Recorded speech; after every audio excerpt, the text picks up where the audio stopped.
अखंड ज्योति अगस्त 2022। शीर्षक है अंतर यात्रा से आनंद की ओर। भौतिक जीवन और आध्यात्मिक जीवन में श्रेष्ठ क्या है?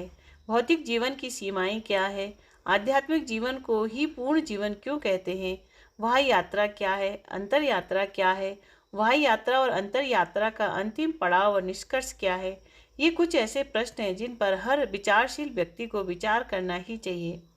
वह यात्रा दरअसल संसार की यात्रा है। यह वह यात्रा है जिसमें व्यक्ति अपनी भौतिक आवश्यकताओं की पूर्ति के लिए विविध प्रकार के कार्य, व्यापार, उद्यम आदि करता है। वह शरीर सुख, भौतिक सुख हेतु विविध प्रकार के साधन जुटाता है। इस यात्रा में वह पेट, प्रजनन, परिवार की आवश्यकताओं की चिंता करता है और तदनुरूप आवश्यकताओं की पूर्ति करता है। इस यात्रा में व्यक्ति कभी अच्छे कर्म कर लेता है तो कभी बुरे कर्म करता है, पर कुछ व्यक्ति ऐसे भी होते हैं जो सिर्फ बुरे ही कर्म करते हैं। ऐसे लोग प्रायः अनीति, अत्याचार, अनाचार, भ्रष्टाचार, बेईमानी, हिंसा आदि कर्मों में लिप्त रहते हुए ही अपनी जिंदगी समाप्त कर लेते हैं। यही भौतिक जीवन है, यही भौतिक जीवन की सीमाएं हैं। इसलिए भौतिक जीवन को एकांगी और अधूरा जीवन माना जाता है। मात्र देह के लिए जिया गया जीवन ही भौतिक जीवन है। इस प्रकार हमारी वह यात्रा हमारे भौतिक जीवन की आवश्यकताओं की पूर्ति करने तक ही सीमित रह जाती है। इस अंतर यात्रा में, इस भौतिक जीवन में फलाशक्ति व कर्तापन की भावना से प्रेरित कर्म करने के कारण लोग कर्मों से मिलने वाले अच्छे बुरे फलों के प्रति अत्यधिक आशंकित व चिंतित होते हैं। परिणाम स्वरूप उनकी एकाग्रता, कार्यकुशलता, कार्य क्षमता प्रभावित होती है और वे जीवन में असफल होते हैं। उनकी असफलता उन्हें अंदर से इस कदर तोड़ डालती है कि वे कोई बड़ा पुरुषार्थ नहीं कर पाते हैं। आशा के अनुरूप कर्मफल मिलने पर वे हर्ष में डूब जाते हैं, तो आशा के विपरीत कर्मफल प्राप्त होने पर वे घोर निराशा में डूब जाते हैं। संसारी लोग मान सम्मान मिलते ही गर्व से फूल उठते हैं और अपमान पाते ही मूर्छित होकर गिर पड़ते हैं। अधिकांशतः बुरे कर्मों में लिप्त रहने के कारण ऐसे लोग बुरे कर्मों से मिलने वाले दुष्परिणाम की चिंता में डूबे हुए व भय से भरे हुए होते हैं। उनके द्वारा किए गए बुरे कर्म उन्हें हमेशा डराते और भयभीत करते हैं। कुछ लोग अपने प्रारब्ध जन्य बुरे कर्मों के परिणाम स्वरूप सुख साधनों से हीन होकर अभाव व कष्टों भरा जीवन जीते हैं, तो वहीं कुछ लोग अपने प्रारब्ध जन्य अच्छे कर्मों के परिणाम स्वरूप भौतिक सुख साधनों के बीच ऐशो आराम की जिंदगी जीते हैं, पर फिर भी उन्हें कभी वास्तविक सुख शांति प्राप्त नहीं होते। उनके अंदर सदैव अतृप्ति बनी रहती है। उनके अंदर एक खालीपन हमेशा बना रहता है। उन्हें इंद्रियजन्य सुख प्राप्त तो होते हैं, पर आत्मसंतोष, आत्मिक आनंद से वे सर्वथा वंचित ही रह जाते हैं। इस प्रकार ऐसे लोगों का जीवन मान अपमान, सुख दुख, हर्ष विषाद आदि मिश्रित भावों से भरा हुआ होता है। वह यात्रा में व्यक्ति का जीवन हताशा, निराशा, कुंठा, अवसाद, ग्लानि, कष्ट, क्लेश आदि से भरा हुआ होता है। अंततः जीवन की संधि वेला आ जाती है और व्यक्ति को इस संसार से विलकता व विदा होना पड़ता है। यही वह यात्रा यानी सांसारिक जीवन, भौतिक जीवन का निष्कर्ष है, परिणाम है, पड़ाव है। मात्र भौतिक जीवन अर्थात देह परायण जीवन जीने के कारण व्यक्ति जन्म मरण के बंधन से कभी मुक्त नहीं हो पाता है, पर अंतर यात्रा वह यात्रा से, भौतिक जीवन से, सांसारिक जीवन से बिल्कुल ही अलग है।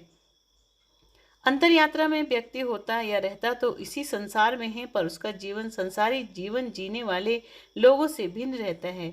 वह रहता तो इसी संसार में है, पर संसार से, संसार की आसक्ति से वह वैसे ही अछूता रहता है, अप्रभावित रहता है, जैसे जल में कमल रहता है। अंतर यात्रा अपने अंदर की यात्रा है। वह यात्रा में तो व्यक्ति बाहर ही बाहर देखता फिरता है। वह भौतिक सुख भोग प्राप्त करने के साधन जुटाता है। इसके विपरीत अंतर यात्रा एक अद्भुत यात्रा है, जिसमें कठोपनिषद के अनुसार अमृत तत्व की आकांक्षा रखने वाला साधक अपनी इंद्रियों को रोककर अपनी आत्मा की ओर देखता है।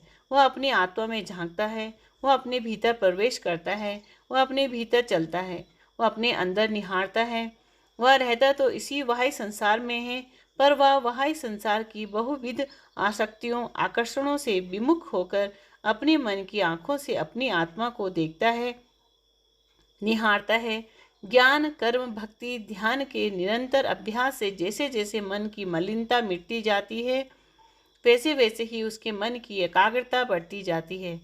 पूर्ण एकाग्रता प्राप्त हो जाने के बाद एक बात दिन के प्रकाश के समान साधक के सामने स्पष्ट हो जाती है कि मैं शरीर नहीं हूँ, मैं शरीर से भिन्न हूँ, मैं मन बुद्धि इंद्रियों इंद्रियों भी नहीं हूँ, मैं मन बुद्धि इंद्रियों से भी परे हूँ। मैं एक ऐसा अमर तत्व हूँ जो सतत एक रस है, समान है, इसमें कोई परिवर्तन नहीं हो रहा है, वरन वह तो सभी परिवर्तनों का शाश्वत साक्षी आत्मा है जो अचल अटल व स्थिर है।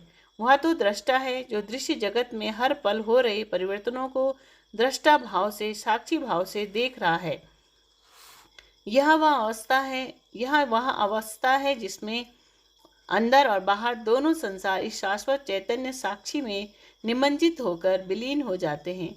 तब केवल दृष्टा शाश्वत साक्षी ही अखंड रूप में विराजमान रहता है। शाश्वत अखंड मौन ही इसकी अभिव्यक्ति है। इसी अवस्था में साधक अपनी आत्मा में परमात्मा की अनुभूति करता है। वह परमात्मा के परम प्रेम, परम आनंद, परम सत्य, परम ज्ञान की अनुभूति करता है। पर हाँ, इस अंतर यात्रा के प्रारंभ में हमारा परिचय हमारे अचेतन मन में व्याप्त अच्छे बुरे कर्म संस्कारों से भी होता है। हम अपने गुण दोषों से परिचित होने लगते हैं। हम अपने वर्तमान जीवन पर, वर्तमान जीवन के हर कर्म पर दृष्टिपात करते हैं।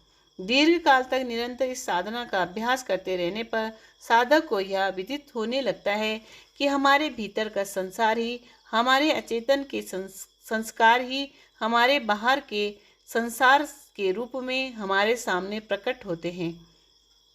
हमारी भीतरी संसार ही हमारे बाहरी संसार का सृजन कर और विनाश करता है। हमारा भीतरी संसार जितना सुव्यवस्थित, सुंदर और आनंदमय होता है, हमारा बाहर का संसार भी उतना ही सुव्यवस्थित, सुंदर और आनंदमय होता है। ऐसा तभी संभव होता है जब निरंतर ज्ञान, कर्म, भक्ति, ध्यान, स्वाध्याय, सेवा के द्वारा हमारे अचेतन का पूर्णतः परिष्कार हो चुका होता है। हमारा अचेतन पूर्णतः संस्कार शून्य हो चुका होता है। जब तक अचेतन संस्कार शून्य नहीं होता, तब तक अचेतन के प्रभाव में आकर हम तदनुरूप अच्छे बुरे कर्म करते जाते हैं और स्वयं को कर्म संस्कारों की रस्सी में जकड़ा हुआ पाते हैं। पर अचेतन के संस्कार शून्य होते ही यह रस्सी जल जाती है, बिखर जाती है।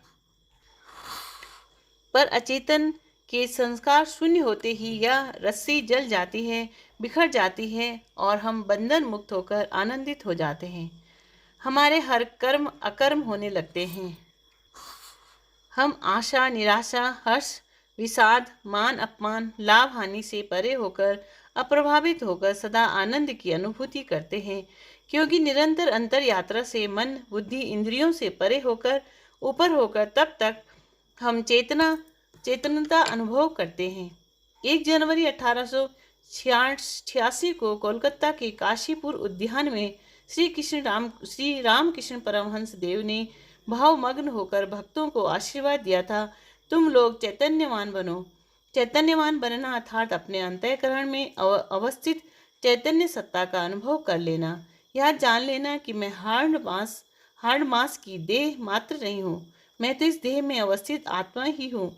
मैं तो परमात्मा का दिव्य अंश, अजर, अमर, अविनाशी आत्मा हूँ। सत्य, प्रेम, आनंद ही मेरा सच्चा स्वरूप है। सत्य व प्रेम, आनंद पर मेरा पूर्ण अधिकार है। इस प्रकार इस चैतन्य सत्ता की अनुभूति होते ही व्यक्ति भीतर से आमूल चूल बदल जाता है। तब मात्र वह यात्रा, संसारी यात्रा, भौतिक यात्रा में डूबे साधारण व्यक्ति को विषय भोगों का आकर्षण दिखाकर उसे नचाने वाला यह जड़ जगत उसे किसी भी प्रकार आकर्षित, प्रभावित व प्रलोभित नहीं कर पाता। ऐसी अनुभूति प्राप्त कर लेने वाले व्यक्ति के लिए यह जगत परमात्मा की लीला और क्रीड़ा स्थल हो जाता है, जिसमें परमात्मा के साथ रमण करता वह आनंद विभोर हो धन्य हो जाता है।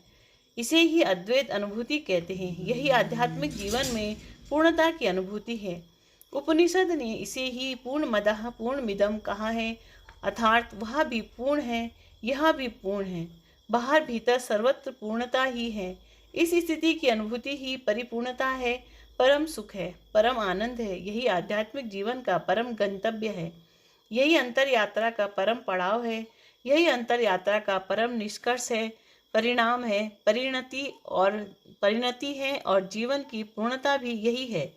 निसंदेह अंतर यात्रा में अंतर यात्रा में साधक को भौतिक सुख, समृद्धि, शांति की प्राप्ति के साथ साथ आध्यात्मिक आनंद, मोक्ष, मुक्ति आदि भी हस्तगत हो जाते हैं। अस्तु अंतर यात्रा निसंदेह आनंद, परम आनंद पाने की यात्रा है। अमृत तत्व व आनंद पाने की आकांक्षा रखने वाले हर साधक को अंतर यात्रा पर निकल ही पड़ना चाहिए। शिक्षाप्रद प्रसंग। कृष्ण भक्तों में एक कथा प्रचलित है। एक गरीब ब्राह्मण बांके बिहारी का भक्त था। एक बार उसने किसी महाजन से कुछ रुपए उधार लिए।